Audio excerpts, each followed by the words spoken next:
Hello friends, welcome to my YouTube channel literature quest. आज के इस वीडियो में हम डिस्कस करेंगे teaching methods and teaching strategies को, जो कि एक टॉपिक दिया गया है लेक्चरर के स्क्रीनिंग एग्जाम में। जो शिक्षण अभिरुचि का यूनिट 2 है, वहाँ पे हमें शिक्षण विधियाँ एवं शिक्षण युक्तियाँ करके ये टॉपिक मिला हुआ है। ये बाइलिंगुअल आज का सेशन रहने वाला है। तो चलिए स्टार्ट करते हैं।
देखते हैं टीचिंग टेक्निक्स को या फिर शिक्षण प्रविधि को। तो शिक्षण प्रविधि क्या है?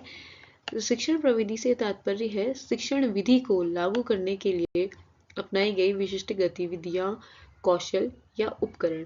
मीन्स एग्जाम्पल के तौर पे समझते हैं। फॉर एग्जाम्पल, जैसे मान लीजिए आप बच्चों को इंडियन मैप पढ़ा रहे हैं। किस विधि से पढ़ा रहे हैं? आप प्रदर्शन विधि से पढ़ा रहे हैं, ठीक है। लेकिन उस प्रदर्शन विधि को से पढ़ा प्रदर्शन विधि का यूज करने के लिए आपने किस टेक्निक का यूज किया? आपने उसमें आप पावर पॉइंट प्रेजेंटेशन से पढ़ा रहे हैं बच्चों को, या आप चार्ट दिखा के पढ़ा रहे हैं, मॉडल दिखा के पढ़ा रहे हैं, आप बच्चों को ग्लोब से पढ़ा रहे हैं, या कोई एक स्टोरी सुना रहे हैं, या फिर एक आप पजल लेके आए हैं जो आपने बच्चों को जोड़ने को दिया है कि आप इसको जोड़िए, आप वो एक्टिविटी करवा रहे हैं। तो वो जो एक्टिविटी करवाना है, पावर पॉइंट प्रेजेंटेशन है, ये सारी ही जो छोटी छोटी विधियां हैं वो टेक्निक्स, यानी कि शिक्षण विधि को जब स्टार्ट करता है टीचर पढ़ाता है, तो उस विधि को किस तरीके से क्या क्या उसमें प्रभाव डाला जाए, क्या क्या किया जाए, ये हमें टीचिंग टेक्निक्स बताते हैं। किस तरीके से आप अपनी टीचिंग को, अपने टीचिंग मेथड्स को इंटरेस्टिंग बनाएं, उसके लिए जो भी आप चीज़ों को यूज़ करते हैं वो सारी ही चीज़ें टीचिंग टेक्निक्स के अंतर्गत आती हैं। यह शिक्षण प्रक्रिया को और अधिक प्रभावी और रोचक बनाने का उपयोग की जाती है। जो मैंने बोला था वही किया। क्या क्या किया जाए, व्हाट एक्शंस टू टेक पर केंद्रित है। वो कैसे, हाउ टू टीच, ये हाउ टू टीच में भी क्या किया जाए, कैसे पढ़ाया जाए, उसके अंदर की चीज है, ठीक है। जैसे कि एग्जांपल के लिए पावर पॉइंट प्रेजेंटेशन का उपयोग, स्टोरी टेलिंग, कहानी सुनाना, प्रश्न पूछना, या फिर समूह गतिविधियां। तो ये शिक्षण प्रविधि और शिक्षण विधि में मेन अंतर है, ये समझना बहुत ज्यादा जरूरी है। शिक्षण विधि अपने आप में एक पूरी विधि है, और उस विधि को लागू करने के लिए उसके अंदर की गई छोटी छोटी जो प्रक्रियाएं हैं वो आपकी क्या है, वो आपकी शिक्षण प्रविधि है। अगले साइड में हम एक बार इन दोनों में अंतर समझ लेते हैं, ठीक है। शिक्षण विधि और शिक्षण प्रविधि में तो मीनिंग क्या है? मीनिंग तो हमने समझ लिया है। मीनिंग व्यापक योजना या तरीका है, ये विशिष्ट क्रियाएं या उपकरण। व्यापक योजना है मतलब लंबी जो एक विधि है वो, और उस विधि के अंदर की गई कुछ विशेष क्रियाएं जो है वो शिक्षण प्रविधियां हैं। स्कोप की बात करें तो ये क्या है? ब्रॉडर और लॉन्ग टर्म है, लेकिन ये नैरो एंड प्रैक्टिकल है, क्योंकि शिक्षण प्रविधि आप पूरे टाइम तो यूज नहीं कर सकते ना। आप बच्चों को व्याख्यान दे रहे हैं, बीच में चलो आपने एक चार्ट दिखा लिया, अब उस चार्ट को पूरे टीचिंग प्रोसेस में तो नहीं लगा के रखेंगे, कुछ देर के लिए लगा के रखेंगे। वही चीज़ है। इससे एग्जाम्पल हैं जैसे कि व्याख्यान विधि यानी कि लेक्चर मेथड, परियोजना विधि, और इसके क्या है, ऑडियो विजुअल एड्स हैं, ऑडियो विजुअल एड्स का उपयोग, समूह चर्चा है, इसके अलावा हम गेम गेम टीचिंग भी हमारी टीचिंग टेक्निक्स के अंदर ही आएगी। और केंद्र बिंदु फोकस जो है इसका कैसे पढ़ाया जाए के में रहेगा शिक्षण विधि का, और ये कौन कौन से तरीके अपनाए जाए, इस ये जो कैसे पढ़ाया जाए के बीच में कौन कौन से तरीके अपनाने हैं वो हमें शिक्षण प्रविधि बताएगी, और कैसे पढ़ाया जाए वो कौन बताएगा, शिक्षण विधि। पर्पस क्या है इसका, शिक्षण विधि का, इसका पर्पस है कि शिक्षण के लिए एक संरचित और व्यापक दृष्टिकोण प्रदान करना, और इसका क्या है कि शिक्षण जो विधि है उसको किस तरीके से प्रभावी बनाया जाए, किस तरीके से रोचक बनाया जाए, उसके लिए टूल्स और गतिविधियों को जोड़ना। तो कुल मिला के बात वही है कि शिक्षण विधि एक ब्रॉडर टर्म है, और उस शिक्षण विधि को सक्सेसफुल बनाने के लिए जो छोटे छोटे काम टीचर करता है वो सब शिक्षण प्रविधि के अंतर्गत आते हैं। अब अगली स्लाइड में हम बात करेंगे टीचिंग मेथड्स की, कौन कौन से टीचिंग मेथड्स मेनली हैं और वो किसने दिए हैं। देखिए मैंने एक नॉर्मल लिस्ट यहाँ पे बनाई हुई है आप लोग के लिए, इनके बारे में डिटेल से अगली स्लाइड में बात की है। तो ह्यूरिस्टिक मेथड जो कि आपका दिया है एच ई आर्मस्ट्रॉन्ग ने, role playing method Jacob L Moreno ने, बहुत बार इनके प्रवर्तक भी पूछ दिए जाते हैं इसलिए मैंने लिखा हुआ है। ब्रेन स्टॉर्मिंग है आपका एलेक्स पेक्स ने ऑसबर्न का, इसके अलावा ग्रुप डिस्कशन है, एंड इंडक्टिव एंड डिडक्टिव आपका दिया है अरस्तु ने, and project method W H Kilpatrick में। बाद में इंडक्टिव मेथड को फ्रांसिस बेकन ने भी डेवलप किया था, जिसमें बेकोनियन मेथड भी इसको बोलते थे। तो बहुत बार क्या होता है आंसर में अरस्तु नहीं दिया होता है, बेकन दिया होता है। अगर बेकन अरस्तु दोनों है तब तो डेफिनेटली आंसर एरिस्टोटल है, अरस्तु है, लेकिन अगर नहीं दिया हुआ है तब आप बेकन पे जा सकते हैं।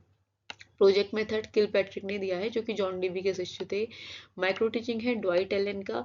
मॉन्टेसरी है आपका मारिया मॉन्टेसरी का। एंड लर्निंग बाय डूइंग दिया है जॉन डीवी ने। प्लेवे मेथड है फ्रोबेल का। डाल्टन मेथड किसने दिया है, हेलन पार्कहर्स्ट ने। बहुत बार डाल्टन मेथड में डाल्टन करके भी ऑप्शन में आता है, लेकिन वो नहीं है। डाल्टन क्या है, एक सिटी का नाम है। इसके अलावा विश्लेषण विधि है, संश्लेषण विधि है, और क्वेश्चन आंसर मेथड जो कि सुकरात ने दिया है, जिसको सुकराती विधि भी बोल दिया जाता है। देन है डिस्कवरी मेथड। तो ये आपके मेन मेथड्स हैं, और जिनके प्रवर्तक पूछे जाते हैं वही मैंने इसमें दिए हुए हैं। तो अगली स्लाइड में देखते हैं इनको डिटेल में। सबसे पहले बात करते हैं लेक्चर मेथड की। तो लेक्चर मेथड एक कैसा मेथड है, ये एक ऑटोक्रेटिक मेथड है, या फिर हम कह सकते हैं टीचर सेंटर्ड मेथड है, ठीक है। इसमें क्या है, इसमें the teacher deliver content directly to students in a structured manner. इसमें क्लास में टीचर आया और टीचर ने जो भी पढ़ाना था अपनी साइड से पढ़ा लिया, बच्चों को समझ आया नहीं आया वो उसमें इतना मतलब नहीं है। इसमें सिर्फ बच्चों के दिमाग में क्या है, सिर्फ जानकारी डालना है, सिर्फ ज्ञान को बच्चों के दिमाग में भर देना है। चाहे जैसे टीचर आए क्लास में, होता है ना कॉलेजेस में होता है कि प्रोफेसर आते हैं बोलते हैं और चले जाते हैं, वही चीज़ lecture method. Focus on information transfer and conceptual clarity. जो कॉन्सेप्ट है वो बच्चे के दिमाग में भर दो और इन्फॉर्मेशन का ट्रांसफर कर दो, ये इसका मेन फोकस रहता है लेक्चर मेथड का। स्टूडेंट इसमें पैसिव है एंड टीचर इसमें एक्टिव है। एडवांटेज क्या है इसके, एफिशिएंट फॉर लार्ज ग्रुप, ठीक है। आपकी क्लास में फॉर एग्जांपल 80 बच्चे हैं, 60 बच्चे, तो आगे से आप जाओ और जो भी टॉपिक अपना पढ़ा दो, ठीक है। ये इसका एडवांटेज है। आइडियल फॉर थ्योरेटिकल और फाउंडेशनल सब्जेक्ट, जो भी थ्योरी वाले सब्जेक्ट या फाउंडेशनल सब्जेक्ट है, हिस्ट्री है, उसमें ये इफेक्टिव है। क्योंकि आप हिस्ट्री को कैसे, आप सारी चीज़ें तो आप नहीं समझा सकते ना प्रोजेक्ट करके, कुछ चीज़ें आपको जो फैक्ट हैं वो तो आपको लेक्चर के थ्रू ही बताने पड़ेंगे। डिसएडवांटेज क्या है इसमें, लिमिटेड स्टूडेंट इंगेजमेंट इंटरेक्शन। सबसे बड़ा डिसएडवांटेज इसका वही कि बच्चा सुन सुन के बोर हो जाता है, और बहुत बार फिर वो सुनता नहीं है, वो फिर फिजिकली तो वहाँ होता है लेकिन मेंटली वो वहाँ पे नहीं होता है। तो ये इसकी मेन डिसएडवांटेजेस। अगला है हमारा डेमोन्स्ट्रेशन मेथड। डेमोन्स्ट्रेशन मेथड में क्या है, the teacher demonstrate a concept और skill while student observe. Teacher करके दिखाता है आगे से जो भी उसको करना है, कोई भी प्रैक्टिकल कर लिया, कुछ भी उसने दिखा दिया वो, और स्टूडेंट क्या है सिर्फ उसको देखते रहते हैं। Common in practical field like science और आर्ट। साइंस में ये मेनली कॉमन है क्योंकि उसमें जो भी जैसे आपने देखा होगा जो आपकी साइंस की टेक्स्ट बुक होती है उसमें पीछे से हमेशा लिखा होता है एक्टिविटी या फिर करके सीखो, इस तरीके। तो वो सारे जो एक्टिविटी उसमें आती हैं वो डेमोन्स्ट्रेशन मेथड के अंदर हम इंक्लूड करेंगे। एडवांटेज क्या है इसमें, विजुअल और प्रैक्टिकल लर्निंग। प्रैक्टिकल लर्निंग हो रही है बच्चे की, वो देख रहा है कि हाँ ऐसा हो सकता है। Help is in understanding procedural knowledge. Knowledge को गेन करने में हेल्प करता है वो स्टूडेंट की। प्रोसीड्यूरल मीन्स इसका मतलब होता है कि कैसे कोई भी चीज़ को कैसे किया जाए, ये नॉलेज जो होती है बच्चे में आती है कि हाउ टू डू समथिंग, ये आपका इस नॉलेज को सीखने में हेल्प। बट डिसएडवांटेजेस क्या है, टाइम कंज्यूम है, स्टूडेंट मेरे एक हैंड ऑन एक्सपीरियंस, बच्चों को करने को नहीं दिया जाता ना, इसमें सिर्फ टीचर ने करके दिखा दिया और बच्चों ने देख लिया। लेकिन अगर इसके बजाय टीचर तो करके दिखाए लेकिन बच्चों को भी वही चीज़ कराने को बोली जाए, तब वो ज़्यादा जो है इफेक्टिव होगा। Discussion method. डिस्कशन मेथड एक स्टूडेंट सेंटर्ड मेथड है जिसमें क्या होता है, इंटरेक्टिव सेशंस होते हैं जहाँ पे student share ideas, discuss concept and solve problem collaboratively. एक साथ जो स्टूडेंट्स हैं सामूहिक रूप से कॉन्सेप्ट को डिस्कस करते हैं और जो भी प्रॉब्लम होती है उसको सुलझाते हैं। डिस्कशन मेथड वो होता है, एक दूसरे के आइडियाज को जानने का इसमें फायदा मिलता है। एडवांटेजेस क्या है इसमें, क्रिटिकल थिंकिंग डेवलप होती है बच्चे को, एंड कम्युनिकेशन स्किल जो कि एक मोस्ट इंपोर्टेंट स्किल है वो डेवलप होती है। Promotes deeper understanding of the subject, subject की डीपर अंडरस्टैंडिंग प्रमोट करता है। डिसएडवांटेज क्या है, time intensive, required skill moderation by the teacher, मतलब बहस जो भी है वो कोई दूसरे दिशा में न चले जाए, ये टीचर को देखना होगा। टीचर को एक इसमें फैसिलिटेटर का काम कर सकता है या फिर एक जो हम कह सकते हैं लीडर का काम इसमें टीचर का हो सकता है, और ये पूरी तरह से एक स्टूडेंट सेंटर्ड मेथड है। हमारा problem based learning. Problem based learning में क्या है, student learn by solving real world problem. इसमें कोई भी काल्पनिक सिचुएशन नहीं, रियल वर्ल्ड की जो भी प्रॉब्लम है वो स्टूडेंट को दी जाती है, वो बच्चे सॉल्व करते हैं। और ये एनकरेज करता है रिसर्च और practical application of the knowledge को, ठीक है। जो क्योंकि अगर रियल लाइफ की प्रॉब्लम सॉल्व करेगा तो automatically practical application of knowledge तो आ ही जाना है। एडवांटेज क्या है इसमें, develop problem solving and team work skill. Team work होता है बच्चों में, प्रॉब्लम सॉल्विंग की स्किल डेवलप होती है। इंगेज लर्नर एक्टिवली, एक्टिव रहता है बच्चा। डिसएडवांटेज में require significant resource and time, जी हाँ सिग्निफिकेंट रिसोर्स चाहिए होगा, टाइम तो चाहिए होगा। Challenging to implement for all topic पे इम्प्लीमेंट नहीं कर सकते ना, कुछ टॉपिक पे इम्प्लीमेंट कर सकते हैं। जैसे ह्यूरिस्टिक है उसमें इमेजनरी हम दे सकते हैं बच्चे को, है ना, इमेजनरी मतलब हाइपोथेसिस के बेस पे बच्चों को कोई भी काम दे सकते हैं या फिर वो अकेले काम कर सकते हैं। लेकिन इसमें क्या है, इमेजिनरी नहीं दे सकते, इसमें जो रियल लाइफ की सिचुएशन है वही बच्चों को दी जाती है। अब है हमारा प्रोजेक्ट मेथड या फिर प्रोजेक्ट बेस्ड लर्निंग, जो कि किसने दी थी, किल पैट्रिक ने दी थी, ठीक है। Focus on long time project to explore concept and apply knowledge creatively. बच्चों को कोई भी प्रोजेक्ट बनाने को दिया जाएगा एक फिक्स टाइम पे कि आप इतने टाइम पे ये प्रोजेक्ट बना लो, जो आप लोग ने भी किया होगा, काफ़ी बार हमने भी किया है, तो वही हमारा प्रोजेक्ट मेथड है। ऑब्जेक्ट एडवांटेजेस क्या है इसमें, क्रिएटिविटी दिखती है, बच्चा कितने क्रिएटिव है किसी चीज़ को बनाना, और सेल्फ डायरेक्टेड लर्निंग है, खुद से वो क्या काम कर सकता है, ये है। मल्टीपल डिसिप्लिन को हेल्प करता है बच्चों को बनाने में। डिसएडवांटेजेस क्या है इसके, कैन बी रिसोर्स हैवी, जरूरी नहीं है कि बच्चे को सब कुछ मिल ही जाए ना, और difficult to assess individual contribution in small in group project, ठीक है। हमारा ट्यूटोरियल मेथड में क्या है, इसमें whole class divided into homogeneous section on the basis of ability. Homogeneous मतलब एक जैसे बच्चों को, जो पूरी क्लास है ना उसमें बच्चों को एक समान ग्रुप में बांट देना। एग्जांपल के लिए जैसे एवरेज एवरेज ग्रुप के बच्चे एक साथ रख दिए, एवव एवरेज के एक साथ रख दिए, बिलो एवरेज वाले बच्चे एक साथ रख दिए। इसमें उस ग्रुप के अकॉर्डिंग, उन बच्चों की जो भी योग्यता है उसके अकॉर्डिंग टीचर उनको पढ़ाता है स्मॉल ग्रुप में बांट के। The teacher act as a facilitator to guide small group और individual learner। individual learner को भी पढ़ा सकता है और ग्रुप को भी पढ़ा, जैसे बिलो एवरेज वाले जो बच्चे हैं टीचर उनको उनके जो क्षमता है, जो उनका लेवल है, उनका जो आईक्यू है उनके अकॉर्डिंग पढ़ाएगा। तो ये ट्यूटोरियल मेथड की सबसे बड़ी खासियत है, और इसमें इंडिविजुअल अटेंशन भी बच्चे को मिल जाती है।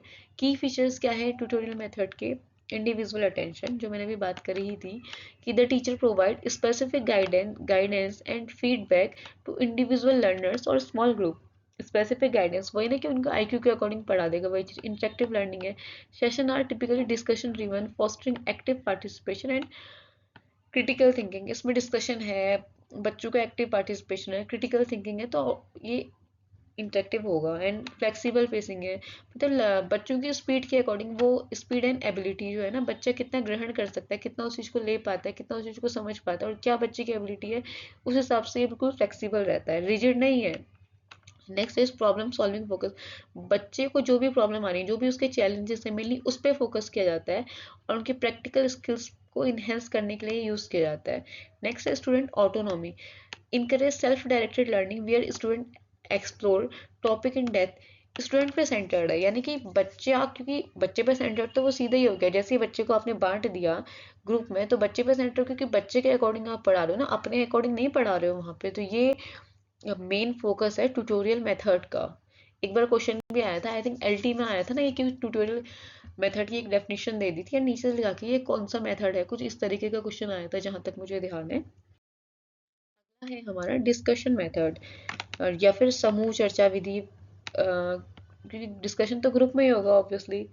तो डिस्कशन मेथड क्या, डिस्कशन मेथड है स्टूडेंट सेंटर्ड टीचिंग अप्रोच। ये भी स्टूडेंट सेंटर्ड मेथड है वियर, जहाँ पे क्या है, learner actively engage in exchanging ideas, opinion and information. Idea का एक्सचेंज करते हैं, अपनी ओपिनियंस का, इंफॉर्मेशन का एक्सचेंज करते हैं। बच्चों की क्रिटिकल थिंकिंग विकसित है, fostering a deeper understanding of the subject matter. किसी भी सब्जेक्ट मैथड की डीपर अंडरस्टैंडिंग कैसे होगी, जब बच्चा उस पर बोलेगा, उसके बारे में वो बोलेगा, सामने से कोई बात आ रही है, उस बात को काटेगा, अपना पक्ष रखेगा, उसके पक्ष में बोलेगा। ये सारी ही चीज़ें जो है डिस्कशन मेथड में होती है। यहाँ पर टीचर का क्या काम है, the teacher act as a facilitator, guiding and moderating the discussion while encouraging active participation from all students। यानी कि सारे बच्चों को इसमें पार्टिसिपेट करवाना है। ये नहीं कि सिर्फ एक बच्चा बोल रहा है, जैसे ग्रुप मॉनिटर बोल रहा है और बच्चे नहीं बोल रहे, सारे बच्चों को एक्टिव पार्टिसिपेशन करवाना है। और साथ ही ग्रुप डिस्कशन कैसा हो, हेल्दी ग्रुप डिस्कशन हो, यानी कि जो टॉपिक है उससे भटके ना, और उस टॉपिक के अंदर वही चीज़ें बोली जाएं जो कि जरूरी है। अनाप शनाप कुछ भी बोल रहे हैं, ऐसा नहीं होना चाहिए। आपका ह्यूरिस्टिक मेथड, ठीक है, ये किसने दिया था, ह्यूरिस्टिक मेथड दिया था एलेक्स फैक्सनी ऑसबर्न ने दिया था, I think. Heuristic method, no no sorry, heuristic method H E Armstrong ने दिया था। एलेक्स फैक्सनी ऑसबर्न ने तो ब्रेन स्टॉर्मिंग दिया था, ठीक है। ये आपका एच ई आर्मस्ट्रॉन्ग ने दिया था, ठीक है, heuristic method. The heuristic method is student centred teaching approach, ठीक है, स्टूडेंट सेंटर्ड है, दैट एम्फसाइज डिस्कवरी और problem solving, derive from the Greek word heurisko. ये आपका ग्रीक वर्ड ह्यूरिस्को से निकला है, जिसका मीनिंग क्या होता है कि आई फाउंड, या मैंने, टू डिस्कवर और टू फाइंड, ठीक है। और ये किस पे बेस्ड है, ये मेनली ट्रायल एंड एरर, या फिर ट्रायल एंड एरर जो मेथड है उस पे बेस्ड है। और पॉलिन एंड डंकन ने इसको क्या बोला है, पॉलिन एंड डंकन ने इसको प्रॉब्लम सॉल्विंग मेथड भी बोला था, किसको, ह्यूरिस्टिक मेथड को। इसके अलावा ये मेनली साइंस के लिए होता है और प्रेजेंट की जो सिचुएशन होती है उस पे बेस्ड होता है। अब देखते हैं, this method encourage learner to explore, investigate and solve problem on their own. खुद से बच्चा सॉल्व करता है, जहाँ टीचर क्या करता है, एक गाइड का काम करता है, एक फैसिलिटेटर का काम करता है। फोकस है इसका लर्निंग बाय डूइंग से, करके सीखो वाली बात, and develop critical thinking, creativity and independence. क्योंकि बच्चा खुद से काम कर रहा है तो इंडिपेंडेंट है वो। बच्चे की क्रिएटिविटी, क्रिटिकल थिंकिंग, सारी ही चीज़ें इसमें डेवलप होनी है। प्रेजेंट सिचुएशन पे ये जो है मेनली फोकस करता है, कौन सा, आपका ह्यूरिस्टिक मेथड। चलिए आगे बढ़ते हैं। नेक्स्ट है की features of heuristic method. Heuristic method के की फीचर्स क्या है, डिस्कवरी ओरिएंटेड है, स्टूडेंट क्या करता है, एक्सप्लोर करता है कॉन्सेप्ट को, identify solution and construct their own understanding. जो भी उसकी अपनी अंडरस्टैंडिंग है उसको देखता है। और ह्यूरिस्टिक में एक बात है कि इसमें इमेजनरी जो सिचुएशन है, जो इमेजनरी हम कह सकते हैं कि क्या प्रॉब्लम है वो दी जा सकती है। जैसे प्रोजेक्ट मेथड में हमेशा रियल जो प्रॉब्लम है वो देते हैं, लेकिन यहाँ पे आप बच्चे को इमेजनरी भी दे सकते हैं। Next is problem solving focus. Problem solve पे फोकस करता है, in fact real world problem through observation, experimentation and reasoning. Student की ऑटोनॉमी है पूरी तरफ से, वो इनिशिएटिव लेता है on their education, developing independence and confidence. बच्चा जाएगा कोई चीज़ की प्रॉब्लम सॉल्व करेगा तो ऑब्वियसली उसमें कॉन्फिडेंस आएगा, वो गलत कर रहा है सही कर रहा है वो बात की बात है। लेकिन इंडिपेंडेंट कब बनता है, आप में कॉन्फिडेंस कब आता है, जब घर से खुद से अकेले बाजार तक जाते हो तभी कॉन्फिडेंस आता है ना, किसी को साथ में लेके जाते हो तब आता है। ये चीज़ है। Teacher as a facility, teacher तो एक सुविधादाता ही है। एनसीएफ का भी मेन जो एक सोर्स है, एक क्या कहेंगे हम उसको, एक कथन हुआ कि टीचर को उसने किसके रूप में देखा है, एक सुविधादाता के रूप में देखा है। उसमें टीचर क्या करता है, इसमें रिसोर्स प्रोवाइड करता है, poses question and offer guidance without directly providing answer. Directly answer provide नहीं करेगा, क्या करेगा, वो एक रास्ता बताएगा। बच्चे समझ गए तो अच्छी बात है, कि वो कह सकते हैं कि हाँ इसमें ऐसा किया जा सकता है, ये वाली बात डायरेक्ट नहीं बोलेगा, but he can give the answer. है हमारा ब्रेन स्टॉर्मिंग मेथड, मस्तिष्क विचलन विधि, शायद इसको बोलते हैं हिंदी में। ये भी स्टूडेंट सेंटर्ड अप्रोच है। किसने दिया था, एलेक्स फैक्नी ऑसबर्न ने दिया था। ठीक है, ये क्या design, design to encourage the generation of ideas and solution through group discussions, originating from Alex Osborn concept of creative problem solving. Osborn का एक कॉन्सेप्ट है क्रिएटिव प्रॉब्लम सॉल्विंग, वहां से ये मेथड निकला है। This method is widely used in education and professional setting to promote creativity, critical thinking, collaborative learning. क्या है ब्रेन स्टॉर्मिंग, मतलब बच्चों को एक ऐसा, स्टॉर्म का मतलब क्या है कि स्टॉर्म मीन्स तूफान, ब्रेन स्टॉर्मिंग, ब्रेन में आपके मस्तिष्क में विचारों का ऐसा तूफान पैदा करना ही ब्रेन स्टॉर्मिंग है। ऐसी प्रॉब्लम दे दो बच्चों को, या ऐसा एक सवाल पूछ लो कि हाँ अरे इसका ये भी सॉल्यूशन हो सकता है, ये भी है, ये भी है, वो भी है, मतलब आपके दिमाग में हलचल मच जाए, किसकी, विचारों की, आइडियाज की, वो है brainstorming method. Features of the brainstorming method क्या है, creative thinking, creative thinking encourage free flow of ideas without immediate judgement और क्रिटिसिज्म। ठीक है, वो जो उनका फ्री फ्लो, बहुत सारे आइडियाज एक साथ आ जाएं, उसमें जजमेंट नहीं है, क्रिटिसिज्म नहीं है, कुछ नहीं है, सही गलत नथिंग, बहुत सारे एक साथ विचार आना, उससे क्या होगी, क्रिएटिविटी बढ़ेगी, थिंकिंग बढ़ेगी, ये भी हो सकता है, ये भी हो सकता है, एक प्रॉब्लम के चार सॉल्यूशन जहाँ निकल जाए वहां, तो फिर बात ही क्या है ना। नेक्स्ट है कोलैबोरेटिव इन्वायरमेंट, ग्रुप पार्टिसिपेशन जैसे ही बढ़ेगा तो कोलैबोरेटिव इन्वायरमेंट ऑटोमेटिक आ जाएगा, इन्वॉल्व ग्रुप पार्टिसिपेशन। नेक्स्ट है फोकस्ड ऑब्जेक्टिव, आपका जो ऑब्जेक्टिव फोकस रहना चाहिए, मतलब उससे बाहर ना जाए। Discussion revolve around a specific problem, specific problem के अराउंड रिवॉल्व होंगे तो फोकस उसी में रहेगा। ये नहीं कि बहुत सारी प्रॉब्लम्स बनी, एक प्रॉब्लम के बहुत सारे सॉल्यूशन ये होने चाहिए। क्वेश्चंस और टॉपिक मतलब स्पेसिफिक हो, common now. Next is quantity over quality. Emphasis on generating as many ideas as possible before refining or evaluating them. Quantity over quality. मतलब क्वांटिटी की, क्वालिटी का मतलब तो क्वालिटी है तो थोड़ा कम रहेगा ना आइडियाज, लेकिन क्वांटिटीज में है कि बहुत सारे विचार भी आ जाएं, तो पॉसिबल ऐसा करना चाहिए टीचर को, ऐसी स्थिति पैदा करो कि बहुत सारे विचार एक साथ आ जाएं, बाद में उनको आप रिफाइन करके एक विचार निकालो, अच्छा वो बात अलग है, लेकिन पहले ब्रेन स्टॉर्मिंग का मेन फोकस है कि क्रिएटिव थिंकिंग, और बच्चा सोचने पे मजबूर हो जाए कि क्या इसमें किया जा सकता है, ये आपका ब्रेन स्टॉर्मिंग है। हमारा role play method, role play method क्या है, active student centred teaching technique, ये भी स्टूडेंट सेंटर्ड है। इसमें क्या है, बच्चा को मतलब रोल प्ले, बच्चे को अभिनय करवा दो, बच्चे को नाटक करवा दो। फॉर एग्जांपल आपने बच्चे को रामायण का कुछ सिखाना है, तो बच्चों को रामायण का एक छोटा सा कोई टॉपिक है वो करवा लो, एक बच्चों को पात्र बनवा दो उसके, वो सारी चीजें आपका रोल प्ले में आती है। इसके अलावा माइक्रो टीचिंग की बात करें, बच्चा जब बीएड करता है स्टूडेंट, उनको टीचर बना दो, कुछ स्टूडेंट को स्टूडेंट बनवा दो, वो सारी ही चीज़ें रोल प्ले मेथड में आती है। इससे क्या होगा, इसमें प्रैक्टिस डिसीजन मेकिंग आएगी, और साथ ही साथ बच्चों में इंटरपर्सनल कम्युनिकेशन स्किल डेवलप होंगे, और आपस में उनमें सहयोग की भावना विकसित होगी, बच्चों को कॉन्फिडेंस लेवल बढ़ेगा, रियल वर्ल्ड की चीज़ों को भी समझ पाएंगे, और उनकी लर्निंग क्या होगी, लर्निंग उनकी more practical, engaging and dynamic होगी। is this method is used to simulate real life situation, real life के सिचुएशन को भी आप इसे समझा सकते हैं, जैसे कि मैंने बीएड वाली बात बताई। इसके अलावा अगर आपको कोई मॉरल, मतलब कोई नैतिक जो होता है मूल्य शिक्षा, वो बच्चों में डेवलप करनी है, उसके लिए भी हम इसको यूज कर सकते हैं। तो ये कुछ टीचिंग मेथड्स थे जो आपके लिए इम्पोर्टेंट है एग्जाम के दृष्टिकोण को लेके। कुछ बच्चे मेरे से बड़े वो रहते हैं कि आप हिंदी में नहीं पढ़ा रही हूँ, इंग्लिश में पढ़ा रही हूँ, बोल तो हिंदी में ही रही हूँ ना, इंग्लिश हिंदी तब क्या है, इतना समझ नहीं आता, खैर छोड़िए। तो ये मुझे पूरी उम्मीद है कि ये सेशन आपको अच्छा लगेगा, आपको पसंद आएगा, और इस सेशन की सारी ही जो चीज़ें हैं वो आपको हेल्प करेंगी आपके एग्ज़ाम के लिए।